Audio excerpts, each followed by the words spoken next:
Welcome friends, প্রত্যেকে স্বাগত আমাদের ইউটিউব চ্যানেলে।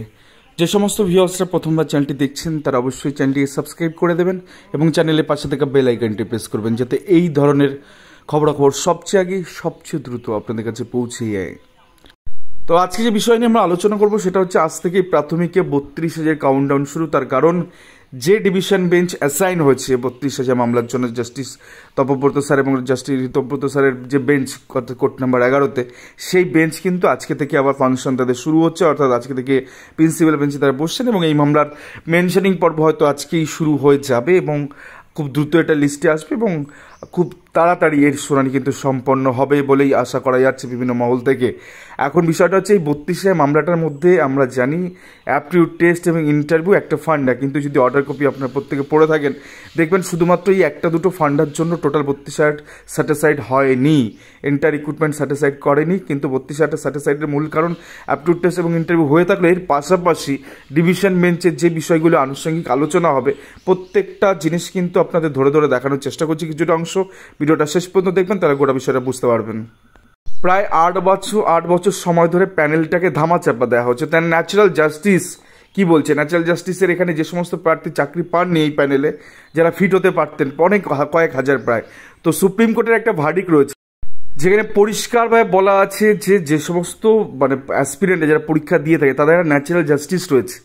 তো natural justice requires publication of the panel, অর্থাৎ ন্যাচারাল জাস্টিস ইস্যুকেই কেন্দ্র করে প্যানেল পাবলিশ করতে হবে। সে তোমার রুলসে থাক চাই না থাক সেটা বড় কথা নয়, বাট ন্যাচারাল জাস্টিস বলছে তোমাকে প্যানেল পাবলিকেশন করতে হবে, প্যানেল পাবলিশ করতে হবে। Reliance has been placed upon the judgement delivered such and such state of Andhra Pradesh and others reported R 2010 SCC 545। তো এই সুপ্রিম কোর্টের ভার্ডিক্ট রয়েছে যে ন্যাচারাল জাস্টিস ইস্যুতে প্যানেল পাবলিশ করতে হবে। প্রাথমিক শিক্ষা পর্ষদ করেছে, ন্যাচারাল জাস্টিস ভায়োলেশন করেছে ন্যাচারাল জাস্টিস। তো সেক্ষেত্রে একদম মুখ থুবড়ে পড়বে ডিভিশন বেঞ্চে যে 8 বছর ধরে প্যানেল পাবলিশ হয়নি এবং বেশ কিছু ইন সার্ভিস তারা গোটাটাকে নিয়েই ডুবতে চাইছে, তারা যোগ্যদের পাশে নেই, তারা অযোগ্যদের থেকে টাকা তুলে প্যানেল আটকানোর ধামাচাপা দেওয়ার চেষ্টা করছে এবং সেটা সিঙ্গেল বেঞ্চ হোক, ডিভিশন হোক, সুপ্রিম কোর্ট হোক, 3 জায়গায় গেছে গিয়ে এই ন্যাচারাল জাস্টিসটাকে ভায়োলেট করে তারা প্যানেল আটকানোর সেই অসীম চেষ্টা তারা করে গেছে। তো এন্টার যোগ্য যারা আছে তাদের কিন্তু কাল হচ্ছে এই সমস্ত ইন সার্ভিসটার যারা নেতৃত্ব দিচ্ছে এবং 32,000 ডোবানোর দিকে এগোচ্ছে। তার কারণ চালার কাকড় তো বাছাই করা সম্ভব নয়। দেন পরবর্তী ক্ষেত্রে চলে আসি সেকেন্ড যে পয়েন্ট, ভীষণ ইম্পর্টেন্ট, কাট অফ মার্কস, যেটা বাংলা মিডিয়ামে কাট অফ। প্রত্যেকটা ডিস্ট্রিক্ট, আপনাদের যে 6টা ডিস্ট্রিক্ট দেখাচ্ছি প্রত্যেকটা ডিস্ট্রিক্টেই দেখুন general cut off OBC, OBC B, SC এসটির থেকে কম। এটা কি করে হয়? জেনারেল মানে আনরিজার্ভ, জেনারেল মানে ওপেন ক্যাটাগরি, তো সেখানে তো সবাই মাইগ্রেট করবে যাদের নাম্বার বেশি থাকবে। আপনি শিলিগুড়ি ধরে নিন 12.779, সেখানে ওবিসি 12.791, ওবিসি 16.416, এসসি 16.063, এসটি 13.921। তার মানে হচ্ছে এখানে এমআরসি ফলো করা হয়নি। যে রিজার্ভেশন যে রুল, যে ধরে নিন এসসিতে জেনারেলে 500টা সিট আছে, বাকিগুলোতে 100টা করে সিট আছে। তো জেনারেলে অবভিয়াসলি যদি 500টা জেনারেল দিয়ে ফিল আপ হয় তো কাট অফ তো রিডিউস হবে, কিন্তু ওবিসি এই 100, যেই 100 লাস্ট কাট অফ গেছে 100তম ব্যক্তির নাম্বার হচ্ছে 12.971, তো সে তো ন্যাচারালি জেনারেলের মধ্যে ঢুকে যাওয়ার কথা। ওবিসিবি 100তম ব্যক্তির নাম্বার 16.416, যে কিন্তু জেনারেলের মধ্যে ঢুকে যাওয়ার কথা। অ্যাকচুয়ালি ওবিসি, এসসি, এসটি এরা প্রত্যেকে এই ধরুন 500 যে গল্পটা 100 যে গল্পটা বলছি, তারা 600 সিটে কম্পিটিশন করবে, বাট তাদেরকে দেওয়া হয়েছে মাত্র 100 সিটে কম্পিটিশন করতে, যেটা এন্টার রিজার্ভেশন রুলের খেলাপ। যে তাকে সে যদি ওবিসি, ওবিসিবি, এসসি এসটি কার্ডটা না দেখাতো সে কিন্তু ন্যাচারালি সে জেনারেলের মধ্যে শিফট হয়ে যেত, কারণ কার্ড নেই।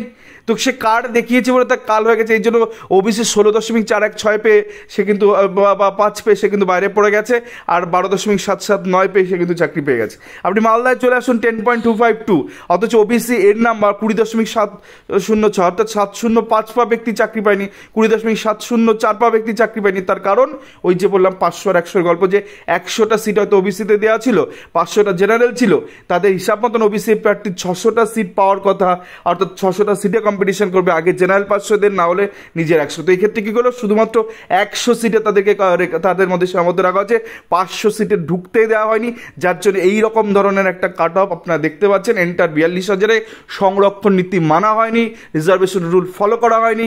একটা হিরণময় ভট্টাচার্য স্যারের একটা অর্ডার ছিল যেটাতে রিজার্ভেশনের প্রার্থীরা হেরে গেছিলেন, বাট তারপরে টন্ডন স্যার কিন্তু সেই চলানির্দেশ করেছে, টন্ডন স্যার কিন্তু সেখানে এই রিজার্ভেশনে মেনে নিয়ে একজনকে চাকরি দিয়েছেন কাট অফ মামলায়।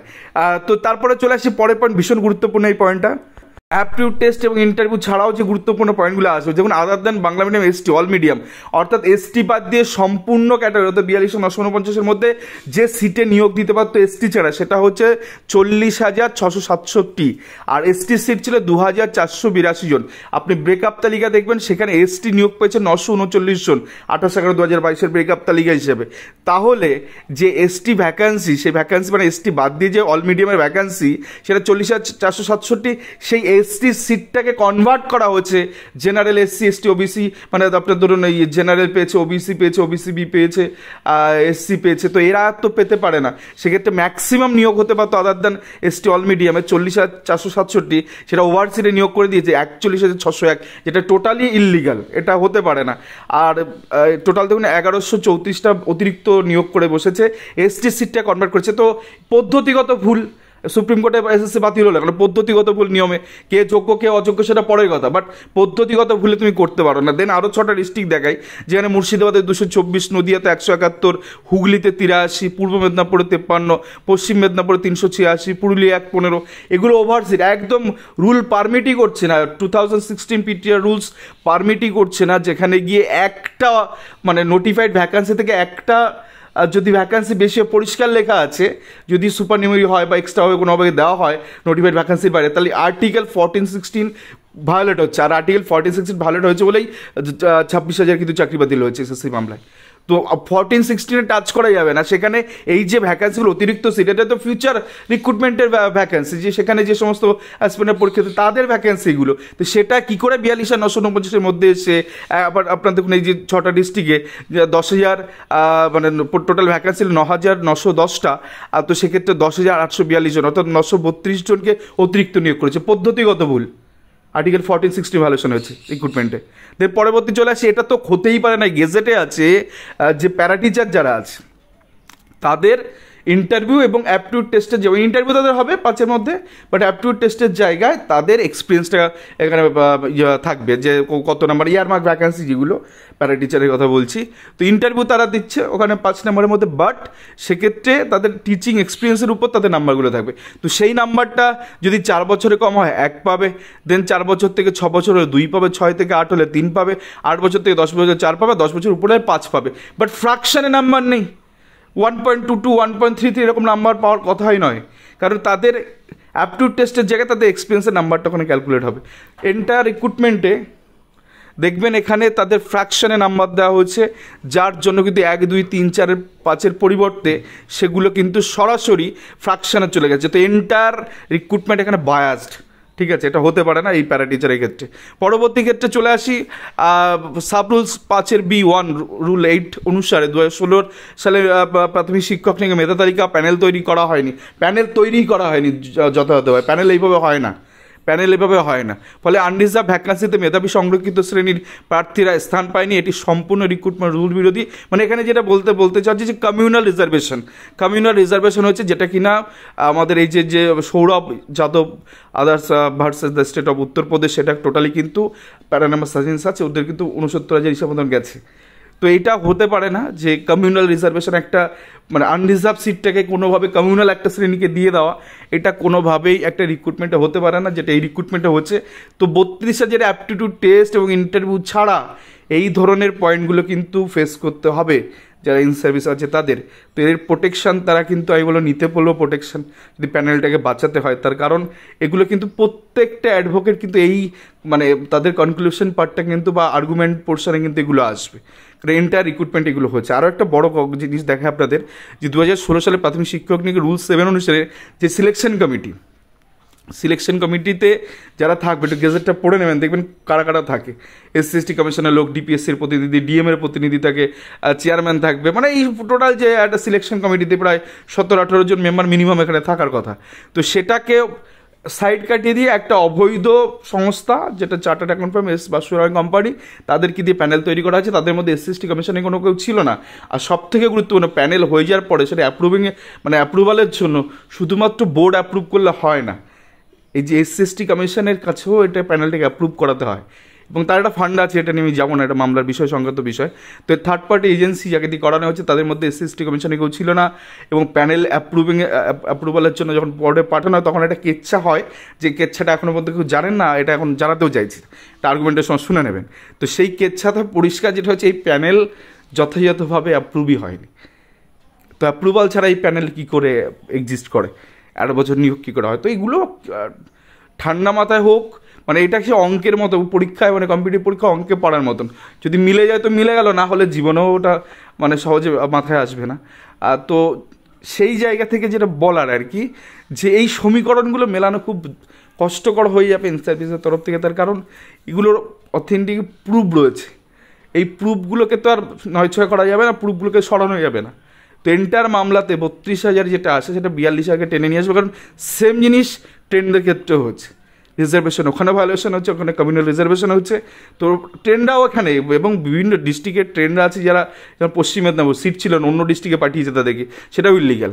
দেন আরেকটা খুব গুরুত্বপূর্ণ পয়েন্ট, সেটা হচ্ছে কিছু প্রার্থী এমন আছে যারা মেধা তালিকা, অর্থাৎ 28/11/2022 তারিখের মেধা তালিকায় তাদের নামই নেই।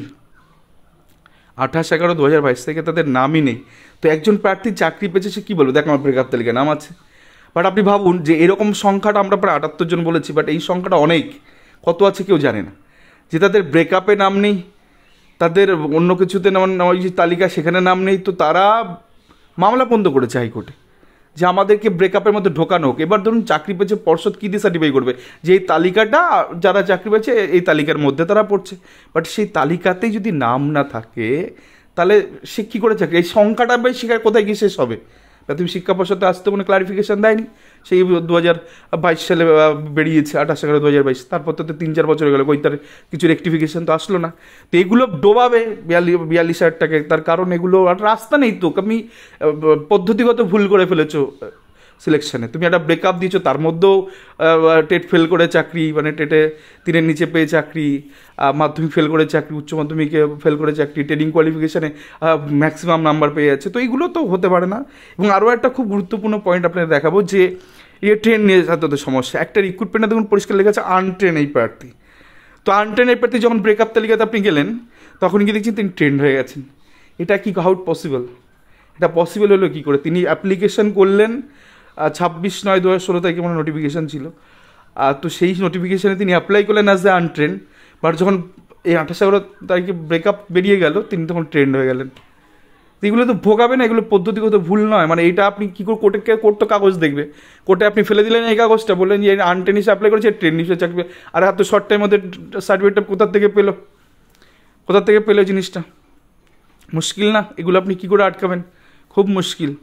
তো এন্টার পদ্ধতিগত কিছু ভুল রয়েছে, সেগুলোকে আটকালে, মানে এই যে বলছি না যে আর্টিকেল 14-16 ভায়োলেশন করা যাবে না রিক্রুটমেন্টের ক্ষেত্রে, প্যানেল পাবলিশ করতে হবে, সেখানে ন্যাচারাল জাস্টিস ইস্যুকে ভর করে সুপ্রিম কোর্টে একাধিক জাজমেন্ট রয়েছে, এগুলোকে কিছু মানে নেতৃত্ব তারা অযোগ্যদের কাছ থেকে টাকা তুলে নিয়েও এই প্যানেলটাকে আটকাচ্ছে, এবং তাদের নীতি কিনা আমরা এতদিন প্যানেল দেখতে দেবো না। আরে জোর যার মুলুক তার নাকি, এগুলো হবে না। এই গায়ের জোর চলবে না, গলাবাজি চলবে না। ল কথা বলবে, আইন কথা বলবে, ডকুমেন্ট কথা বলবে, আর্গুমেন্ট কথা বলবে। তো সেখানে দাঁড়িয়ে প্যানেল আটকানোটা যোগ্যদের একটা কী বলবো, একদম ভীষণ ক্ষতি হয়ে গেছে। তখন যদি অমৃতা সিনহা ম্যাডামের ওই অর্ডারটা কমপ্লাই করে, যে প্যানেল ম্যাডাম কতবার হাত বাড়িয়েছেন, একজন বিচারপতি শুধু নিজে দেখবেন বলে হাত বাড়িয়েছেন যে প্যানেলটা আমি একটু দেখতে যাই, সেখানে অ্যাডভোকেট দাঁড় করিয়ে দিয়ে কী কেওয়া সৃষ্টি করলো, ইউটিউবে সার্চ করলে সেগুলো পেয়ে যাবেন। তো ভীষণভাবে এগুলো নেগেটিভভাবে যোগ্যদের ক্ষেত্রে, এবং এন্টার প্যানেল বাতিলের দিকেই তো সুপ্রশস্ত হচ্ছে, তাছাড়া তো কোনো উপায় নেই। এতগুলো, এ তো একটা না 23 থেকে 24টা পয়েন্ট পুরো ন্যাচারালি দাঁড়িয়ে যাবে ডিভিশন বেঞ্চে 32-এর ইন্টারভিউ অ্যাপটিউড টেস্টের সাথে, কী করে আটকাবেন? তো এই ছিল আজকে গুরুত্বপূর্ণ ভিডিও, শেষ পর্যন্ত দেখার জন্য অসংখ্য ধন্যবাদ। আর যদি এই ধরনের ভিডিও আপনারা আরও পেতে চান, তাহলে চ্যানেলটি অবশ্যই সাবস্ক্রাইব করে দেবেন এবং লাইক শেয়ার কমেন্ট করে চ্যানেলটির সঙ্গে থাকবেন। ধন্যবাদ সবাইকে, ভালো থাকবেন, সুস্থ থাকবেন।